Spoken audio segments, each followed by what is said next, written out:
Now, she sits there calmly, Nikki, saying that. But we all know, you get up in the morning, you get your kids ready for school, you get them in the car, hopefully dressed and with some breakfast inside them. Chaos. It is chaos. And by the time you get home at the end of the day, you're exhausted, and you know that for your average businessman who comes home, he's going to gear down. You are going to gear up. Absolutely. Is there such a thing? Can we give our kids in this day and this day and time, quality time?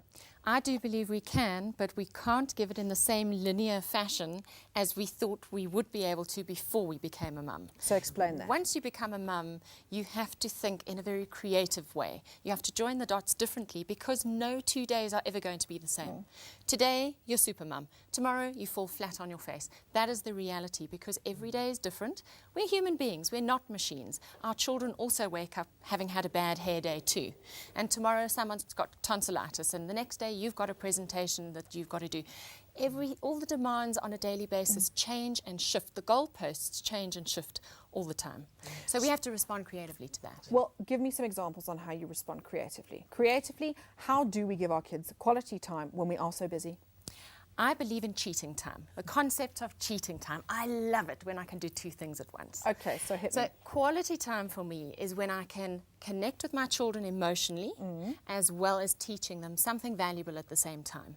Now, in this hectic world that we live in, we don't generally have hours on tap with our children. And I even have people in my workshops who are at home with their children and run out of ideas. So, you know, it's about coming up with creative ideas in the moment. So come on, hit me. And so cheating time. When you're in the car, and we all spend an inordinate amount of time in the car or sitting in a bus or a taxi with our kids, wherever, we can play word games with our kids instead of hanging off our cell phones. Or instead of maybe perhaps if you're lucky to have a DVD player in your car, popping your kid behind the DVD player in the car to keep them quiet because they do behave.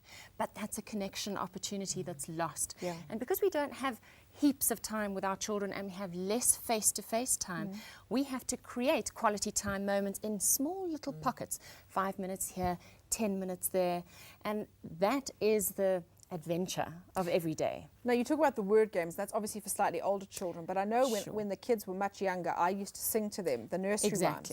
And even from the age of 2, in fact, from 18 months, they can sing along. They might not be able to pronounce all the words, but they can definitely So when you're on sing your along. way, driving to work, you've got to drop them off wherever you've got to drop them off to be looked after. Use that time so that they hear your voice, so that they connect with you, even though you're in a rush to get where you are. And just all the educational benefits of singing to your child are just so phenomenal anyway.